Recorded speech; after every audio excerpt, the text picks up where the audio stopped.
देश की विदेश नीति की जो हालत है वो शायद पिछले 70 साल में भी नहीं हुई। इस विदेश नीति के बारे में आपको पिछले 48 घंटे की एक छोटी सी फिल्म दिखाती हूँ।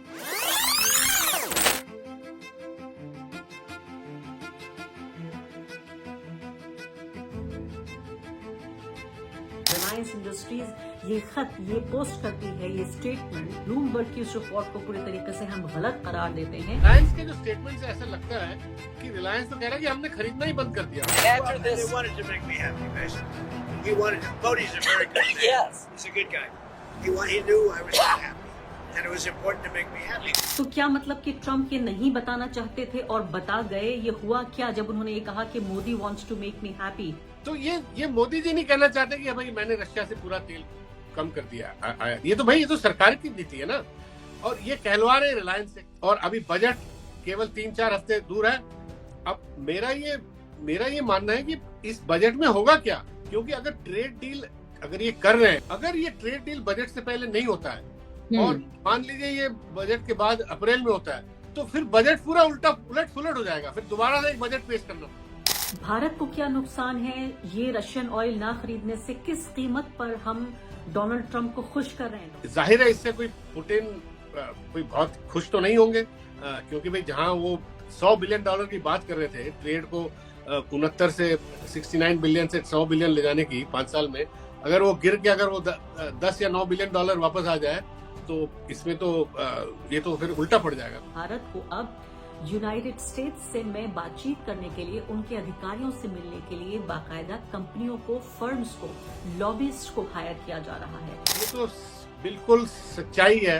अब जो मामले इतने फंसे हुए हैं कि अब दोनों लीडर को डायरेक्टली ही बात करें तभी होगा, तो वो चीज हो नहीं पा रही। क्योंकि या तो डोनाल्ड ट्रंप को खुश किया जा सकता है या रूस के साथ हमारे रिश्ते हो सकते हैं। नमस्कार, द वायर में आपका स्वागत है। मैं हूं आरफा खानम शेरवानी। देश के इतिहास के सबसे मजबूत प्रधानमंत्री के कार्यकाल में देश की विदेश नीति की जो हालत है वो शायद पिछले 70 साल में भी नहीं हुई। इस विदेश नीति के बारे में आपको पिछले 48 घंटे की एक छोटी सी फिल्म दिखाती हूँ। फिल्म इसलिए दिखा रही हूँ क्योंकि आपको ये खबरें ना तो अखबारों में मिलेंगी, ना ही ये खबर आपको टेलीविजन पे तो देखने को नहीं मिलेगी। वहां सिर्फ हिंदू मुस्लिम एजेंडा है और क्या हो रहा है, डंका बज रहा है। आज मैं आपको अगले कुछ मिनटों में ये बताऊंगी कि डंका नहीं बज रहा है, भांडा फूट रहा है।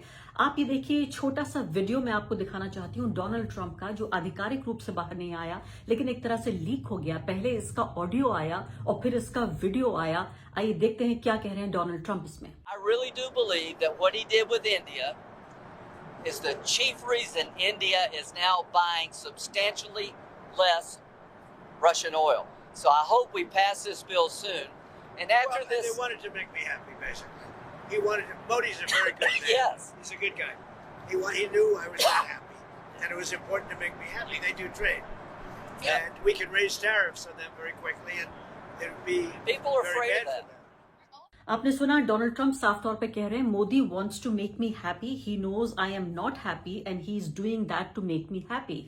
नरेंद्र मोदी मुझे खुश करना चाहते हैं, मुझे यानी डोनाल्ड ट्रंप को खुश करना चाहते हैं। वो ये अच्छे तरीके से जानते हैं कि मैं खुश नहीं हूं और वो ऐसा कर रहे हैं मुझे खुश करने के लिए। ऐसा कैसा कर रहे हैं? यानी रूस से तेल खरीदना बंद करके, कम करके नहीं, बंद करके वो मुझे खुश करने की कोशिश कर रहे हैं। ये वीडियो वायरल होता है, नरेंद्र मोदी की छवि को नुकसान होता है, तमाम उनके जो फुट सोल्जर्स हैं वो एक्शन में आ जाते हैं। टेलीविजन चैनल पर एक तरह का राष्ट्रवाद, बड़ा ही झूठा किस्म का राष्ट्रवाद नजर आता है और बताया जाता है कि इसका बदला लेने के लिए नरेंद्र मोदी और भारत और ज्यादा तेल खरीदेगा। और इसकी खबरें पहुंच जाती हैं यूनाइटेड स्टेट्स, और इन खबरों को पहुंचने के बाद भारत में आप देखिए इसका क्या नतीजा होता है। भारत की सरकार कोई क्लैरिफिकेशन नहीं देती। क्लैरिफिकेशन आता है रिलायंस इंडस्ट्रीज की तरफ से। रिलायंस इंडस्ट्रीज ये खत ये पोस्ट करती है, ये स्टेटमेंट बहुत कम आपने देखा होगा कि पब्लिक में आके कोई बात, कोई भी बड़ी कंपनी देश की, और खासकर एक ऐसी कंपनी जिसको हम रिलायंस कह रहे हैं, देश की सबसे अमीर कंपनियों में से, बल्कि दुनिया की सबसे अमीर कंपनियों में से एक, रिलायंस इंडस्ट्रीज ने कहा कि ब्लूमबर्ग की उस रिपोर्ट को पूरी तरीके से हम गलत करार देते हैं, जिसमें जामनगर रिफाइनरी की तरफ से रूस से जो तेल से लदे हुए जो जहाज आ रहे हैं उनको आने का दावा किया गया है। कंपनी पूरी तरीके से इस बात को स्पष्ट करती है कि पिछले 3 हफ्तों में कोई रूसी तेल नहीं मिला है, ये कह रही है रिलायंस, और जनवरी में भी ऐसी कोई खेप नहीं आने वाली है। इसके बाद कहते हैं रिलायंस ने कहा कि पूरी तरीके से खबर गलत है ये, और उसकी छवि को नुकसान पहुंचा है और इससे उसे बहुत तकलीफ हुई है, बहुत आहत हुए हैं। ये स्टेटमेंट को रिलायंस का स्टेटमेंट मत समझिए, ये भारत की सरकार का स्टेटमेंट होना चाहिए था डोनाल्ड ट्रंप के लिए, जिसको रिलायंस के जरिए इस खबर को, इस स्टेटमेंट को जारी किया जा रहा है। इस पूरे खेल को अगर आप समझने की कोशिश करें तो आप ये देखिए कि इस वीडियो के लीक होने के बाद फिर किस तरह से वो तथाकथित जो दरबारी भांड मीडिया है, वो नरेंद्र मोदी का जो ढोलक बजा रहा था, वो तमाम खबरें वहां पहुंची, वहां से वापस अब इसका ये रिएक्शन आया है। मैं याद दिलाना चाहती हूँ ऑपरेशन सिंदूर के वक्त में कि कितना नुकसान पहुंचाया था इसी भांड मीडिया ने, जब ये लगातार ये कहते रहे कि इस्लामाबाद कैप्चर हो गया, लाहौर कैप्चर हो गया, और इस तरह की फिक्शनल स्टोरीज उन्होंने बताई जिससे सिर्फ और सिर्फ भारत की आम जनता को अंधेरे में रखा गया। सरकार को और हमारी जो फौजें हैं, जो तीनों हमारी फौजें हैं, उनको कहीं ना कहीं मैं कहूंगी भटकाने की कोशिश की गई। इस हद तक बात पहुंच गई कि सरकार को इस बात का नोटिस लेना पड़ा और इस पर उन्होंने प्रतिक्रिया जाहिर की कि अब आप ये सायरन नहीं बजाएंगे, अब आप ये हॉर्न नहीं बजाएंगे, और इन खबरों से सीधे तौर पे नुकसान पहुंचा। नरेंद्र मोदी के बनाया हुआ जिन्न कैसे खुद उनको नुकसान पहुंचा रहा है, कैसे खुद उन्हें बोतल में डाल रहा है, आप इसको अच्छे तरीके से समझिए। ये खबर यहां पे खत्म नहीं होती है। सबसे बड़ी बात तो ये है कि जब ये कह रहा है रिलायंस, अभी अभी आपने देखा था, इसको तो बहुत जमाना नहीं गुजरा, हमारी आपकी याददाश्त के अंदर ही हुआ है, जब व्लादिमीर पुतिन को बुलाया गया यहां पर और ऐसा लगा कि सबसे बड़े विश्व गुरु हम बने हैं जरूर, लेकिन हमने उससे भी बड़े विश्व गुरु को बुलाकर जिस ताम झाम के साथ, जिस रौनक के साथ, जिस आलीशान तरीके से यहां व्लादिमीर पुतिन का स्वागत किया गया। आपने देखा बड़े टेलीविजन नेटवर्क में 4-6 एंकर्स को एक साथ बिठाकर उनका इंटरव्यू किया गया। हालांकि वहां भी किस तरह से हमें अपमानित होना पड़ा भारतीय मीडिया को भी। मैं आपको याद दिलाना चाहती हूं उस तमाम दौरे के बीच जो समझौते हुए, अब उस समझौते को भी ऑनर नहीं किया जा रहा है, क्योंकि या तो डोनाल्ड ट्रंप को खुश किया जा सकता है या रूस के साथ हमारे रिश्ते हो सकते हैं। इसमें सबसे ज्यादा खतरनाक बात यह है कि ये सिर्फ, मैं कहूंगी, ऑप्टिक्स की बात नहीं है, सिर्फ दिखने दिखाने की बात नहीं है, सिर्फ भांडा फूट जाने की बात नहीं है, सिर्फ ये एक प्रधानमंत्री की इमेज की बात नहीं है। ये भारत के लोगों का जो आर्थिक हित है, एक तरह से उस पर सीधे हमला है कि क्या हमारी विदेश नीति इतने बदतरीन तरीके से फेल हो रही है। ना तो रूस कोई नया मुल्क है, ना यूनाइटेड स्टेट्स कोई नया मुल्क है, ना डोनाल्ड ट्रंप कोई नए राष्ट्रपति हैं, ना ही व्लादिमीर पुतिन नए राष्ट्रपति हैं। तो जब ये कुछ भी बदला नहीं है, नरेंद्र मोदी भी पिछले 11 साल से प्रधानमंत्री हैं, तो आखिर ऐसा क्या है जो देश की विदेश नीति में इतना खराब हो रहा है, जिसको आप तक पहुंचने की इजाजत नहीं मिल रही है? 7 तालों के अंदर, 7 कमरों के अंदर इस खबर को क्यों बंद किया जा रहा है? और आखिरी जो मैं आपको बात बताने जा रही हूं, ये सुनकर आप हैरान भी हो सकते हैं, परेशान हो ना हो, क्योंकि ये खबर भी आपको सिर्फ यही मिलेगी। जी हां, इसी चैनल पर आपको ये खबर मिलेगी, जिस तरह से ये बताया जा रहा है कि भारत को अब यूनाइटेड स्टेट्स से में बातचीत करने के लिए, उनके अधिकारियों से मिलने के लिए बाकायदा कंपनियों को, फर्म्स को, लॉबिस्ट को हायर किया जा रहा है। डोनाल्ड ट्रंप की ही नजदीकी ये एक फर्म है जो कि वॉशिंगटन डीसी में है।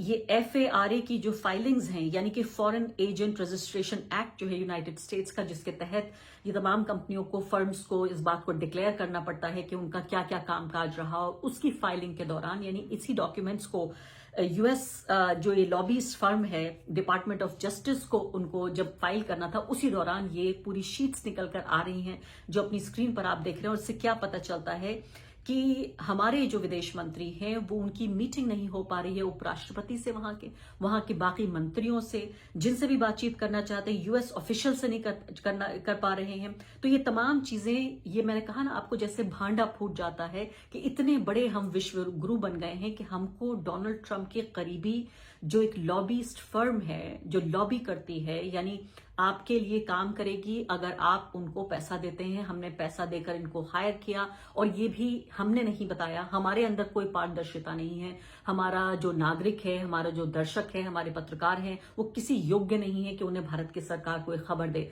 हमें वहां से नहीं मिली, US से ये खबर मिली है। द हिंदू ने ये खबर छापी है। इंडियन एम्बेसी ने ट्रंप के जो बहुत ही करीबी हैं उनकी फर्म को हायर किया है।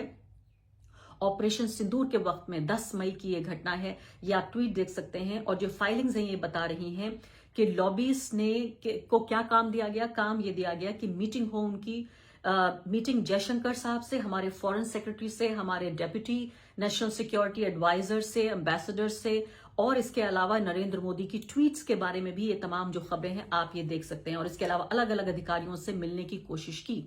सूजी वाइल्स हैं इसमें, जेमिसन ग्रियर हैं, और साथ ही रिकी गिल वही साहब जो भारतीय मूल के हैं और काफी करीबी अधिकारी हैं जो डोनाल्ड ट्रंप के साथ मिलकर बातचीत करते हैं, काम करते हैं। और मैंने आपको बताया था पिछले कार्यक्रम में, इस कार्यक्रम में मैंने आपको बताया था कि किस तरह से इनको बाकायदा अवार्ड मिला है, जो विदेश मंत्री हम उन्हें कह सकते हैं उनकी तरफ से यूनाइटेड स्टेट्स के, कि उन्होंने यूएस में जो इंडिया और पाकिस्तान इन दोनों के बीच जो सुलह कराई या सीज फायर कराई उसमें बेहतरीन काम करने के लिए बाकायदा इनको अवार्ड मिला। अब यहां पर सवाल यही पैदा हो रहा है कि 3 खबरों की ये छोटी सी फिल्म जो मैंने आपको पिछले कुछ मिनटों में दिखाई, जिसमें पहले डोनाल्ड ट्रंप का ये वीडियो आता है, उसके बाद रिलायंस का क्लैरिफिकेशन आता है, और नंबर 3 पे मैं आपको बताना चाहती हूं कि किस तरह से ये खबर अब लीक हुई है कि भारत ने लॉबीस्ट को हायर किया भारत के मंत्रियों से मिलने के लिए, भारत के नेशनल सिक्योरिटी एडवाइजर से मिलने के लिए हमें फर्म की जरूरत पड़ी। और चौथी महत्वपूर्ण बात कि किस तरह से एक तरह से अधर में लटके हुए हम नजर आ रहे हैं कि हमें जो इंडिया को जो यूएस के साथ जो ट्रेड डील करनी है वो अभी तक अधर में लटकी हुई है। इस मुद्दे पर बातचीत करने के लिए हमारे साथ एमके वेणु मौजूद हैं, द वायर के फाउंडिंग एडिटर, और साथ ही देश के जाने माने अर्थशास्त्र को समझने वाले एक्सपर्ट और पत्रकार, जो कई दशकों से देश की विदेश नीति और साथ साथ जो आर्थिक नीति है उनका किस तरह से मेल होता है, जो फिलहाल मेल होता हुआ नहीं दिख रहा है। एमके वेणु, कई खबरें मैंने अभी प्रस्तावना में दर्शकों को बताई हैं, उन खबरों को ऐसा लगता है कि वो तितर बितर हो रही हैं, और इसीलिए आपको बुलाया है कि जरा ये तार, ये वायर जो है बांधिए हमारे लिए कि इन खबरों को अलग अलग तरीके से कैसे देखा जाए। सबसे पहले मैं आपसे जानना चाहती हूं कि देश की सबसे बड़ी जो तेल कंपनी है रिलायंस, जब वो इस तरह का एक पूरा स्टेटमेंट जारी करती है और उसमें भी एक अजीब तरीके से जो भाषा भी आप देखें तो कभी लगता है कोई खौफ है, कभी कह रहे हैं कि आहत हो रहे हैं, और सीधे तौर पे मना कर रहे हैं कि जो खबरें आ रही हैं हम उनको ब्लूमबर्ग की खबर को खासकर पूरी तरीके से गलत बता रहे हैं। और जामनगर यानी गुजरात में जो रिफाइनरी है उसमें तेल से, रूसी तेल से लदे हुए जहाज आए और इस तरह की खबरें मीडिया में वायरल हुई। सबसे पहले तो मुझे यही बताइए कि इस स्टेटमेंट को आप कैसे डिकोड कर रहे हैं? देखिए अरफा, ये जो रिलायंस ने जो स्टेटमेंट दिया है, ये अगर आप इसको ध्यान से पढ़ें तो वो एक तरह से वो सरकार के बिहाफ पे दे रहे हैं स्टेटमेंट। ये समस्या हमारी सरकार की है, और क्योंकि रशिया से जो ऑयल आयात हो रहा था यूक्रेन के वॉर के बाद, जो सस्ते जो तेल हम रशिया से हम ले रहे थे, जो ट्रम्प साहब को पसंद नहीं है, उन्होंने तो पिछले साल शुरू से धमकी देना शुरू कर दिया, आप रशिया से आयात ना कर दे, इसको बिल्कुल जीरो करें। मगर इंडिया, आप देखिएगा, इंडिया पिछले साल अक्टूबर नवंबर तक, अभी एक खबर छपी है हिंदू में, नवंबर तक इंडिया का जो इंपोर्ट था रशिया से उसी लेवल पे हो रहा था जो पहले जो यूक्रेन वॉर के बाद जो रशियन ऑयल इंपोर्ट हुआ। 35% ऑफ इंडिया के सारा जो इंपोर्ट है वो रशिया का शेयर उसमें 35% था। अब ट्रम्प साहब चाहते हैं कि 35% गिर के 0 हो जाए। अब मोदी जी ने पुतिन साहब से मुलाकात करी, बड़ा समिट हुआ दिल्ली में, उसमें भी ये इंप्रेशन ये दिया गया कि इंडिया अपना रशिया के साथ अपने जो रिलेशन है इकोनॉमिक, उसको कॉम्प्रोमाइज नहीं करेगा। ये भी कहा गया कि तेल का आयात कम होगा, मगर इतना नहीं कम होगा कि मतलब पुतिन साहब भी नाराज हो जाएं। मगर अब ये रिलायंस के जो स्टेटमेंट से ऐसा लगता है कि रिलायंस तो कह रहा है कि हमने खरीदना ही बंद कर दिया। और रिलायंस, आप मान के चलिए, जो प्राइवेट सेक्टर जो कंपनियां थी रिलायंस और एक नायरा, वो कम से कम 60 से 70% तेल, जो रूसी जो कच्चा तेल, वही आयात करते थे। अगर रिलायंस ने अगर 0 कर दिया जैसे वो बोल रहे हैं, तो रशिया से तेल तो आना बिल्कुल ही ना के बराबर हो जाएगा। और इसको आप ये जोड़ के देखें, जो ट्रम्प साहब ने वो स्टेटमेंट दिया कि भाई अब मोदी जी ने मुझे खुश रखने की, जब उनसे कहा गया कि रशिया तो पूरा तेल, जो रिलायंस का स्टेटमेंट का हवाला देते हुए कहा गया कि रशिया से इंडिया पूरा तेल जो खरीदारी बिल्कुल बंद करने वाला है, तो ट्रम्प साहब ने बड़े खुशी से बोला, यहाँ ये तो मोदी जी मेरे को खुश करने के लिए इन्होंने ये कर। वेनु, यहाँ पर मैं ये बात करना चाहती हूँ आपसे कि ये जो बयान है एक तरह का लीक हुआ है। ये कोई फॉर्मल या आधिकारिक रूप से बयान जारी नहीं किया गया। पहले इसका ऑडियो वायरल हुआ, फिर इसका वीडियो कहीं से मिल गया। तो क्या मतलब कि ट्रम्प ये नहीं बताना चाहते थे और बता गए? ये हुआ क्या जब उन्होंने ये कहा कि Modi wants to make me happy, Narendra Modi मुझे खुश करना चाहते हैं और वो ये भी जानते हैं कि मैं खुश नहीं हूं और इसीलिए वो मुझे खुश करेंगे। और उन्होंने जो रूसी तेल की जो बात की है, ये आप मुझे बताइए कि क्या ये मुंह से फिसली हुई बात है, क्योंकि इसको आधिकारिक रूप से तो कहा नहीं गया है। यही मैं बोल रहा हूँ अरफा, आजकल की जो सारी जो खबरें आ रही है, जो बड़ी बड़ी खबरें आ रही है कूटनीति की और बड़े बड़े सेंसिटिव, ये सारी चीजें लीक हो रही हैं। तो ये मोदी जी नहीं कहना चाहते कि भाई मैंने रशिया से पूरा तेल कम कर दिया आयात। ये तो भाई, ये तो सरकार की नीति है ना। और ये कहलवा रहे रिलायंस से कि हाँ भाई हमने बिल्कुल कम कर दिया और खत्म ही कर रहे हैं। मतलब रिलायंस ने ये कह दिया कि हमने कुछ हफ्तों से लेना ही बंद कर दिया है।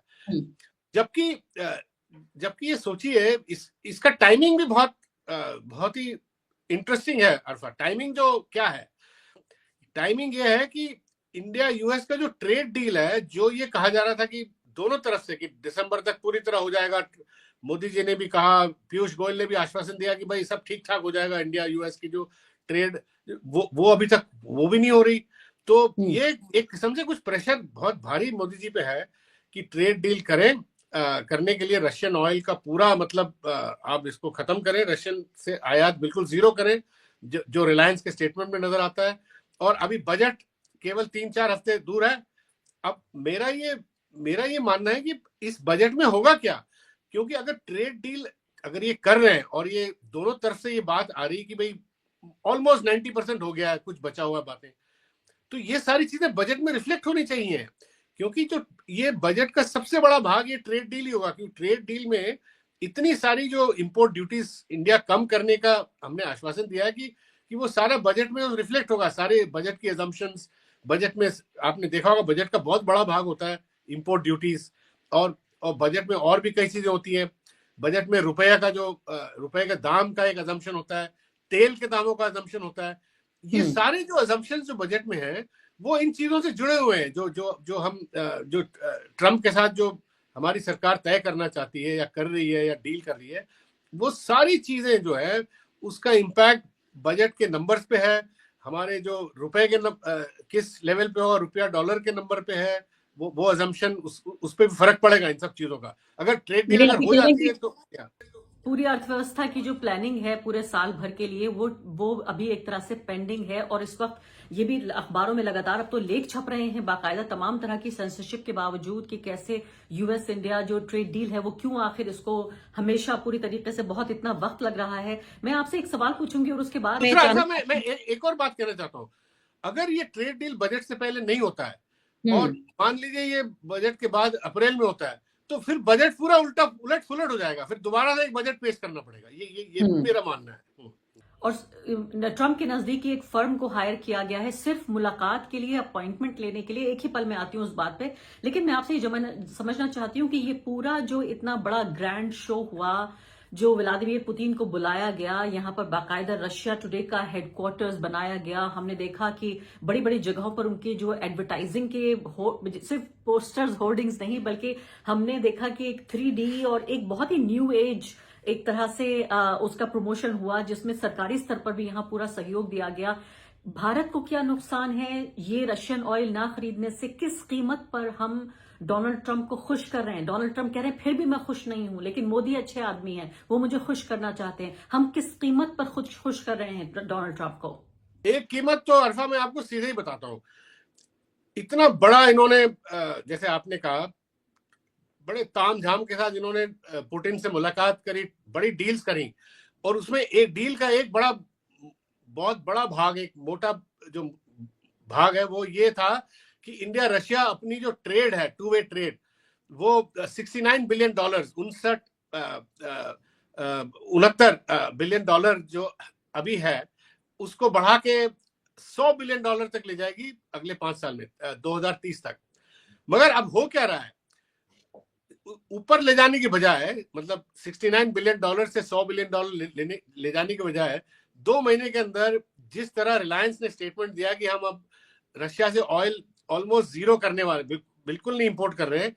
तो ये जो $69 बिलियन से गिर के, अगर ये सही है तो इंडिया रशिया ट्रेड तो गिर के $5-6-7 बिलियन आ जाएगा, वो उल्टा होगा, मतलब वो बिल्कुल ही गिरेगा।